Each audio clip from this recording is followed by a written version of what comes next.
Um esquema de espionagem no coração do poder. A ABIN, Agência Brasileira de Inteligência, está no centro de uma crise. A denúncia é grave e vem da própria Polícia Federal, que revelou uma estrutura paralela de monitoramento funcionando dentro da agência, durante o governo Bolsonaro, com ordens, comando e desvio total da função institucional. Relatórios clandestinos, monitoramento legal de pessoas e uma rede de desinformação sendo alimentada com apoio interno. Tudo isso usando ferramentas de inteligência do Estado. Entre os alvos das ações ilegais estão jornalistas e organizações da sociedade civil. O jornalista Leandro Demore, nosso colega, por exemplo, teve a atuação monitorada. O ICL também foi alvo de uma tentativa de destruição de reputação pela operação clandestina. A investigação da PF já pediu o afastamento da cúpula atual da ABIN. E os próprios servidores se manifestaram pela demissão da diretoria da agência. A crise agora é institucional. A pergunta que fica é como uma agência que deveria proteger a República foi usada para atacar adversários, distorcer informações e censurar vozes críticas. Terça-feira, 24 de junho de 2025.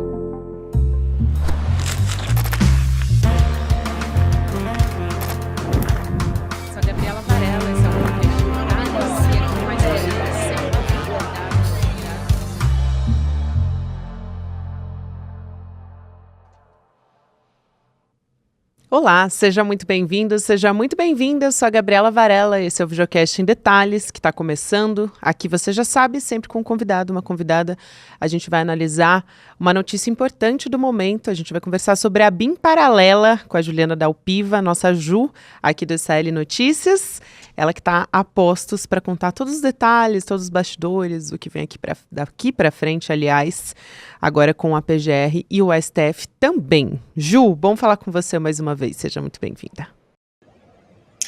Oi, Gabi, bom dia, um prazer estar aqui com você, com a turma do Em Detalhes, e vamos lá analisar essa ABIN paralela. Vamos nessa, acho que a gente pode começar falando do saldo dessa investigação da Polícia Federal, né, sobre a ABIN paralela, Ju, porque resultou no indiciamento de mais de 30 pessoas, né?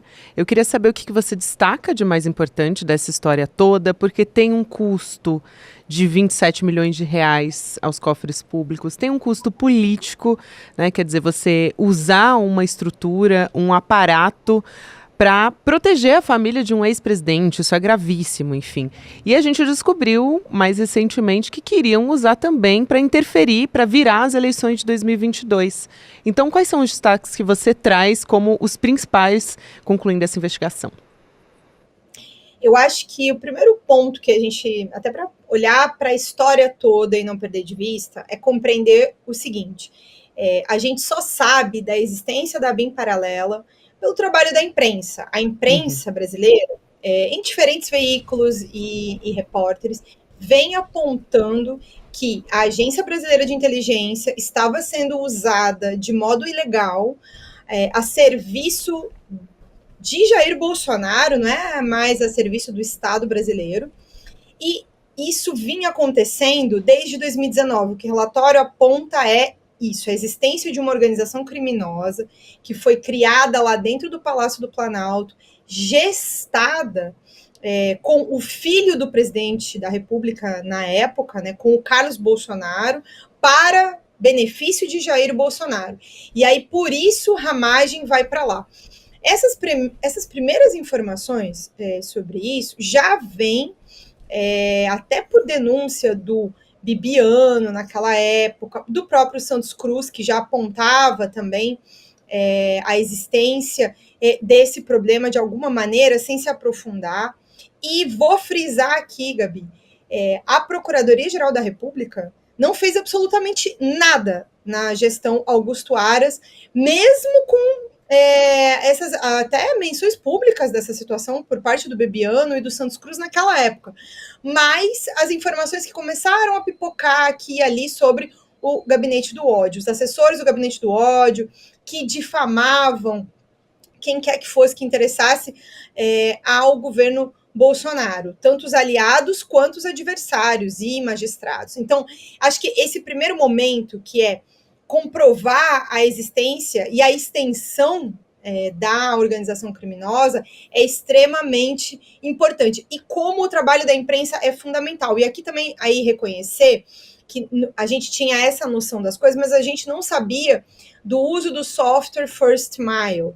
E ele vem à tona, a existência do uso do software até, por uma reportagem do Globo. Então, acho que o primeiro ponto é mostrar que essa investigação, que foi muito bem feita pela Polícia Federal, ela começa por causa do trabalho da imprensa. E acho que isso é fundamental.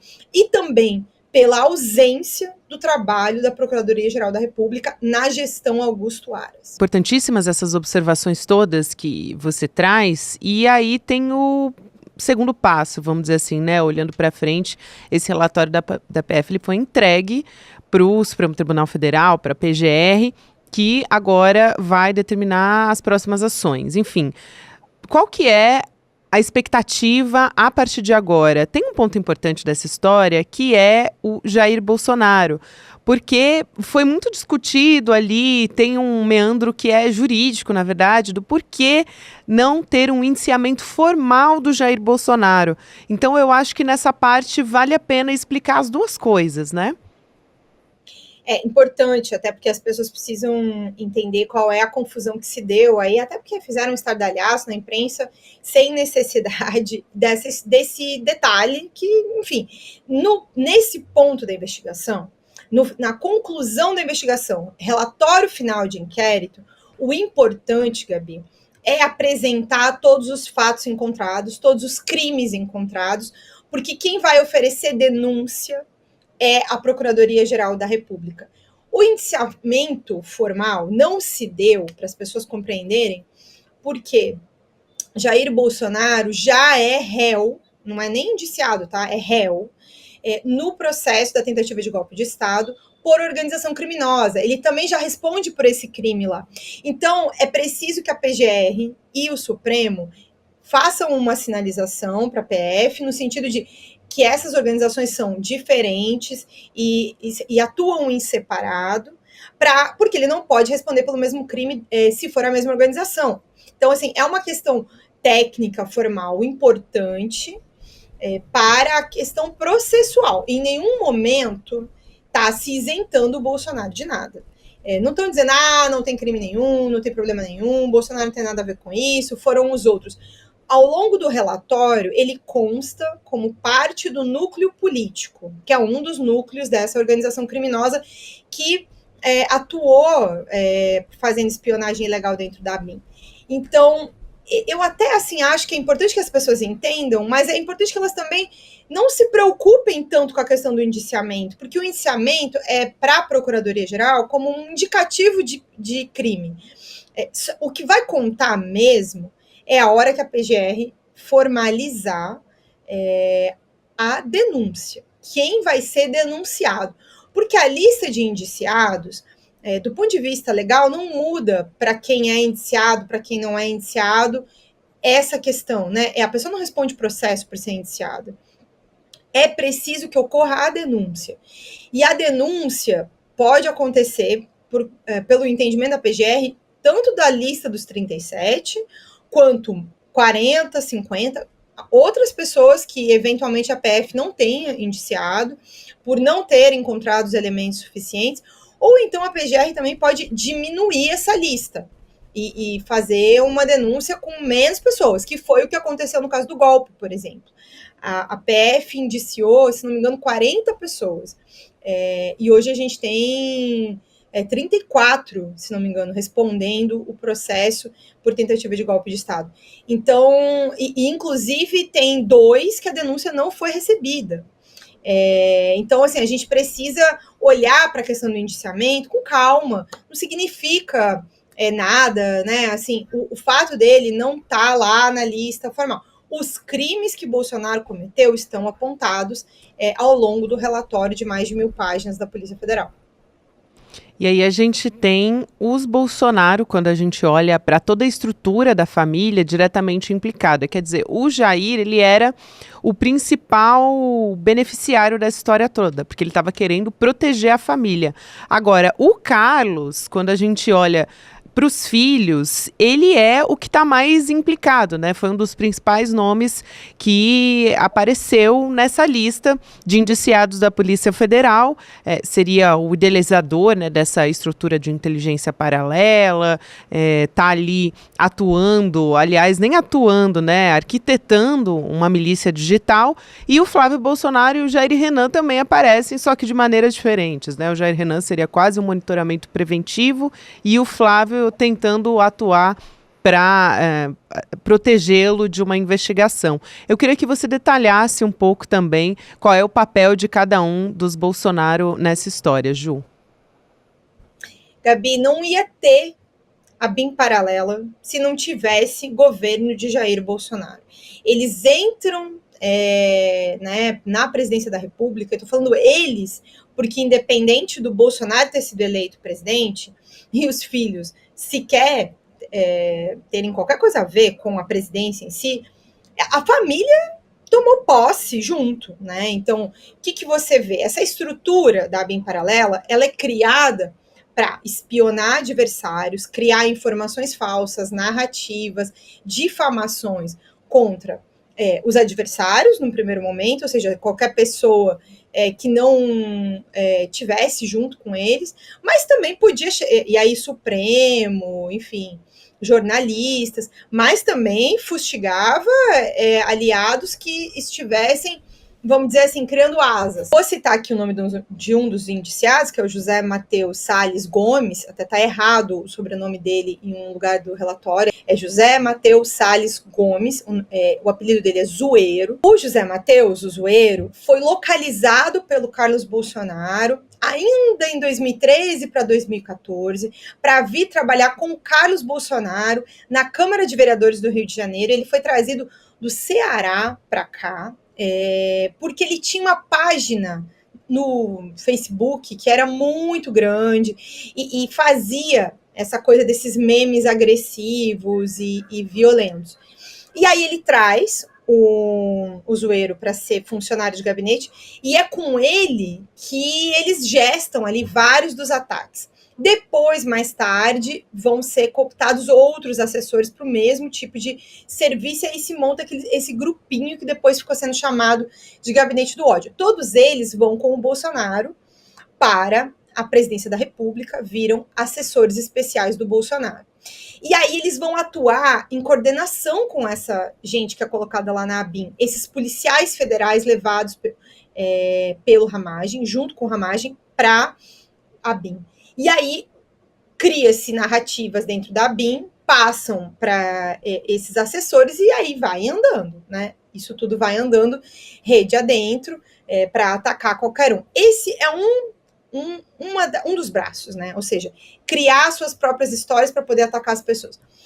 O outro braço da estrutura da família dentro tem a ver com tentar proteger a família das investigações. Um dado importante que foi identificado dentro das investigações é como o Carlos, de novo usando a estrutura do gabinete dele, chama uma assessora dele chamada Luciana, que também foi indiciada, e ela entra em contato com o Ramagem no momento em que ele já não está mais na direção da BIM, mas pelo jeito tinha acesso, para saber informações sobre uma investigação que envolveria o Bolsonaro e os filhos. E aí a mensagem que ela manda para o Ramagem é investigar se podia ter informações sobre o PR e 3 filhos.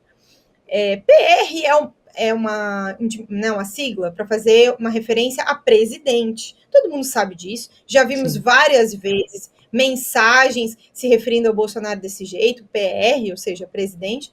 Mas aí ela foi lá prestar depoimento e contou a história de que era para saber de um pastor, né? Foi essa a história que ela contou. Só que o número que ela aponta é um número que não dá com investigação nenhuma, então as informações dessa mensagem não batem. Mas o que interessa é o seguinte, é uma assessora do Carlos tentando acessar alguma coisa relativa a uma investigação. E naquela época ali, quando ela manda essa mensagem, ela procura o Ramagem algumas vezes, depois da eleição de 22, já tinha investigação sobre a situação do uso da PRF para tentar barrar os eleitores de chegar nas votações, nas centrais de votação, né?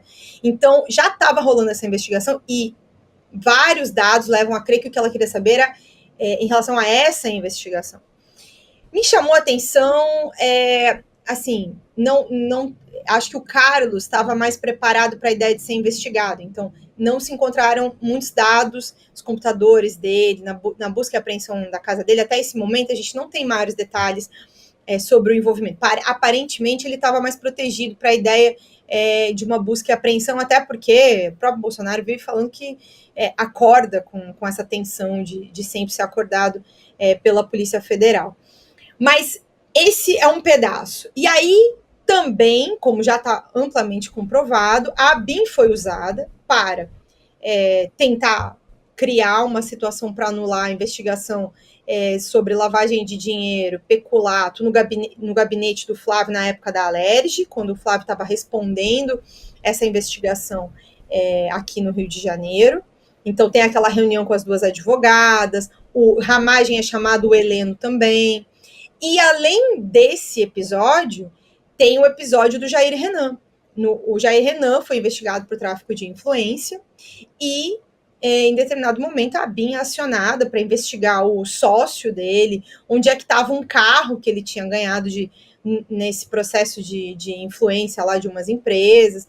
Então, tanto queria usar para criar narrativas, espionar pessoas, e aí também fazendo uso daquele software, o First Mile, que você coloca um telefone e ele te mostra já a localização de onde está a pessoa, como também existia o uso dos agentes da agência para monitoramento na rua, para fazer operação controlada de vigilância. Então, não é só o uso do First Mile, é o uso da agência, dos recursos humanos da agência, em favor de uma inteligência que era para Jair Bolsonaro, pessoa física, não para Jair Bolsonaro, que estava presidente da República. Exato, falando nesse uso, né, dessa estrutura, tem a utilização dos recursos públicos, inclusive, né, para fabricar mentira, vínculo fraudulento no caso do ICL, né, que não se comprova, mas tentaram fazer ali um vínculo entre o ICL e desvio de verba federal usando o Leandro Demore, né, jornalista aqui, nosso diretor de jornalismo, porque ele tem um programa, né, na EBC, na Empresa Brasileira de Comunicação, e também trabalha no ICL. Então, vazou também, né, Ju, quando a gente recebeu, teve contato com esse relatório final da Polícia Federal, os agentes conversando sobre como fazer acontecer esse vínculo. E antes disso, até, foi uma reportagem que vocês, com exclusividade, trouxeram na coluna, né, você e o Igor Mello, se eu não me engano, falando justamente sobre o pavão misterioso. Anteriormente, já existia uma tentativa também de incriminação do trabalho do jornalismo, né, que era uma tentativa de descredibilizar a Vaza Jato na época, né? Gabi, esse é outro detalhe, acho que do relatório, que é um detalhe, mas que que é um relatório de 1000 páginas. E aí, muita informação importante. As mensagens são de junho do ano passado, em 2024, né? O tempo que levou para que se chegasse a todos esses crimes permitiu que pessoas que estavam lá dentro da agência e que faziam parte dessa estrutura criminosa continuassem fazendo esse tipo de expediente, mesmo após o fim do governo Bolsonaro. Então, é muito grave que a própria agência não tenha, uma vez que a primeira fase dessa investigação, que eram as operações Última Milha, como estavam sendo chamadas desde outubro de 23. A primeira fase é outubro de 23. Aí depois a segunda fase a operação no Ramagem, a operação de busca e apreensão no Ramagem, é janeiro de 24. Em fevereiro, o Carlos é alvo, a terceira. Então, já tinham ocorrido 3 fases de investigação da Polícia Federal sobre o uso da agência, já apontando, por exemplo, para o fato de que a atual cúpula da agência, a direção da agência, estava criando obstáculos para se apurar os crimes que aconteceram na época do governo Bolsonaro. E aí, o governo Lula não fez nada, né? Assim, a Casa Civil da Presidência da República está acompanhando há mais de um ano as suspeitas e os indícios de prova apontados pela Polícia Federal sobre o envolvimento da atual cúpula da ABIN, e nada fez. Então, vai surgir esse caso que você está falando agora, sobre essa outra tentativa de ataque contra o Demore e o ICL, que é de junho do ano passado.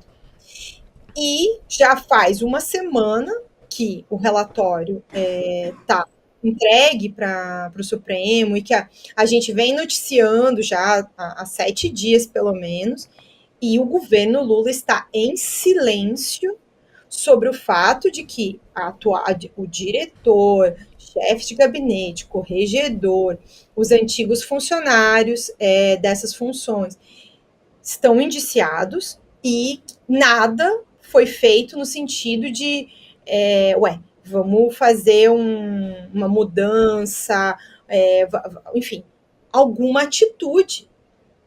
E aí eu fico me perguntando o que mais precisa, ou que outros jornalistas serão atacados. Olhando para essa data, junho do ano passado, quando eles pensam esse relatório de desinformação contra o Demore, e eu fui alvo de difamação, e tenho suspeitas de que isso tenha sido feito também pelo grupo do antigo Gabinete do Ódio, 2 semanas depois dessa situação ali, dessas mensagens de desinformação. Quando eu olho para as datas, tudo isso aconteceu em junho do ano passado. Primeiro, aí esse relatório lá contra o Demore, eles aparentemente não encontraram nada com relação a mim, o que não significa que não tenha sido feito, só não foi encontrado. E também que não tenha sido feito pelas pessoas com quem eles antigamente dividiam essas informações.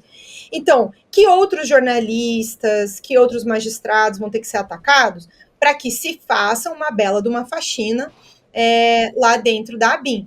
E o próprio sindicato da ABIN está pedindo isso, está pedindo que se tome providências com relação a essa situação. Quem vai confiar nessa inteligência de Estado depois dessa situação toda? É muito grave tudo que está sendo levantado.